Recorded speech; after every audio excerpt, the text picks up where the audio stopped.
It is a question that has intrigued historians and puzzled sociologists and philosophers since time immemorial.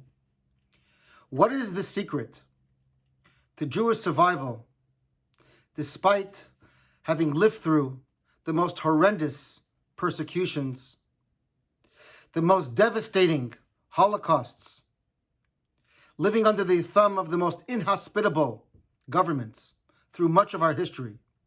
And yet, where most and much of the cultures and civilizations that we shared the world stage with for thousands of years have long since crumbled and been relegated into the dustbin of history, the Jewish people have been able to not only survive, but thrive in the midst of all of these challenges, when the prognosis for the contrary was written and enshrined by all. The answer, my friends, is in this week's Torah portion. In the portion of Bechukotai, the last parsha of the book of Leviticus, the Torah begins by informing the Jewish people that everything they will and have gone through in their lifetime and their national history is not something that should become as a surprise, but it is preordained and it is prophetic. We always knew, the Jewish people always knew, that when something happened, when calamity struck, it wasn't an act of some rogue government. It wasn't an accident of history, but rather it was ordained and preordained by none other than the God, the author of our Torah. God instructs us in our portion that the day will come when we will be banished from our land. The day will come when we will suffer debilitating and unspeakable horrors. But yet, that same Torah also prophesies the day shall come, ve'af gamzos, and nevertheless, God says, I will never, ever abandon you totally. I will bring you back. You will come back to your land one day. You will come back to your home, and I will embrace you once more. The knowledge that we went out of our homeland and we were subjected to the most horrific abuses in history did not happen randomly, but we knew in advance that there was a hand in history that was always behind us, supporting us when we were about to fall and thought we would never be able to get up. That same Torah also instructed us never to lose hope, never to give up, to know that history has a long arc and that God will never truly forsake us and abandon us, but the same God that has relegated us to those misfortunes is the one who will eventually hug us, embrace us, and bring us back. This section of the Torah is known as the tochacha, the rebuke, the admonishment, the admonitions. It is found in only two places in the Torah, once in our portion and again once in the book of Deuteronomy.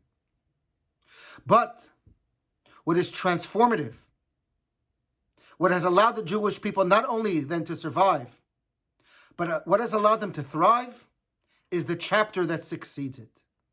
You see, the chapter that just follows the most terrible expressions of persecution, exile, and abandonment, and where God promises that eventually we will come home, it immediately segues into a surprising, very unrelated subject.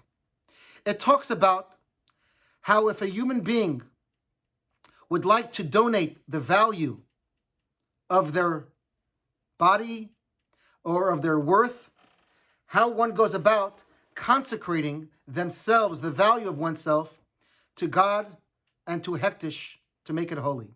This subject matter is titled by the name of Erchin. Indeed, it occupies an entire tractate in the Talmud. Erchin, which means evaluations,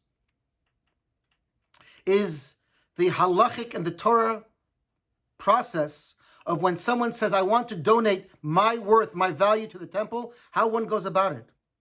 Because on the surface, it seems ludicrous. First of all, how can we put a value on any human being? A human being with a neshama, with a soul, by definition, is infinite. is without limitation, has no price. And not only that, coming on the heels of the previous chapter of the Torah, one would think that perhaps we have no worth, because for much of Jewish history, Jewish blood was cheap. Jewish life was worthless. And the Jew can say to themselves, the very God who cheapened our blood and cheapened our existence now tells us that we're worth something, now tells us that we are of value, and not only do we have value, but that value is sacred, can be consecrated, it's something that God wants. What more empowering message can there ever be? What more uplifting and revolutionary response could God have given us in the Torah? That just after we believe that we cannot go any lower, we cannot fall any lower, and that our individual and national existence is insufferable, is filled with disappointment, and the Jewish destiny is destined for one tragedy after another, with no end in sight, comes the next section of the Torah and says, absolutely not. God says you should know that every single one of you is of infinite value. Not only is of an infinite value, I treasure you and I want you as part of my sacred army in the temple. And when a person realizes that when a moment ago, in one chapter ago, there was a danger that maybe we would think that we have no worth, our self-worth has been diminished because the Jewish people, by losing our homeland, we have lost a sense of value of independence, that maybe we are not what we thought we were.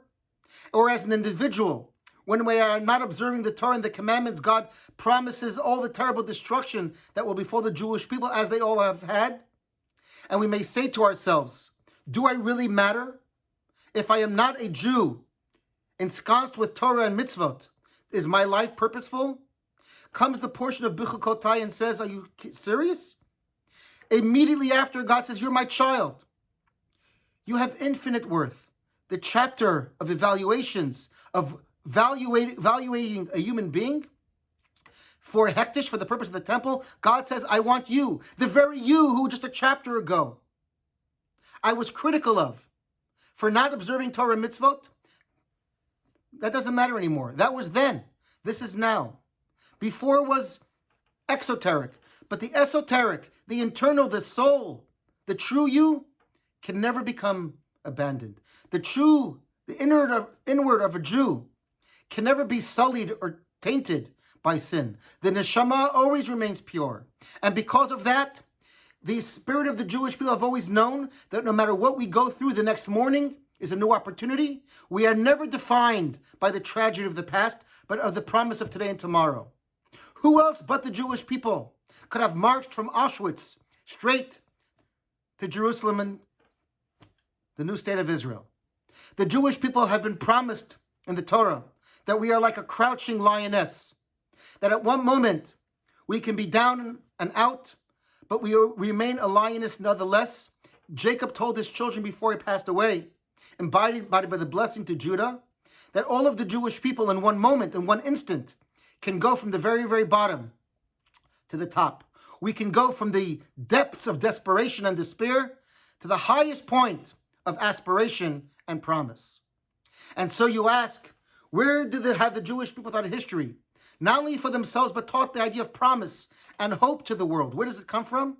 It comes from the portion of Bechukotai. Precisely from the chapter that discusses the possibility of destruction, of subjugation, and of challenge.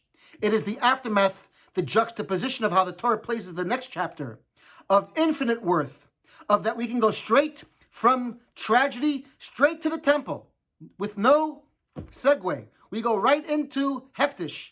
And God says, you are of infinite value. You are of infinite worth. You have an erech. You are erchen. You matter to me. This gift, this promise, is what has given hope and uplifted the Jewish people for millennia, and has empowered us to be the harbinger of hope, that beacon of light to the entire world, to never ever give up, to never ever despair, to know that the same God who gave us challenge is the God waiting for us and indeed shepherding us through the tunnel to the other side. Shabbat Shalom.